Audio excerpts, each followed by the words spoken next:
Guys, তোমরা আমার যে বোনকে দেখাছো, একটা মেয়ে, সে এই এই মোবাইলটাতে রিলস বানায়।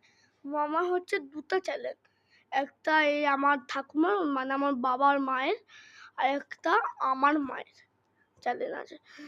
তো তোমরা কি দেখেছো যে এই যে এই মানে এই চ্যানেলটাতেই আমার একটা বোন আছে, সে মানে ভিডিও বানায়, ওই মানে বাঁধা ভিডিও বানায়, সে একটা মেয়ে, সেটা আমার বোন। কিন্তু তোমরা না দেখে কিছু না বাজে মনে করো না, হ্যাঁ, কারণ ও তো প্র্যাকটিস করবে না, করতে বললেও করবে না, ওকে রিলস বানাতে বারণ করলেও করবে না। আমি জানি না ওকে আমি কী করে রিলসটা বন্ধ করাবো। আমাকে আপলোডটাই শেয়ার করানো শিখেই আমার ভুলটা হয়েছে। তো গাইস, লাইক সাবস্ক্রাইব করে দাও, কমেন্টটা করে দিও।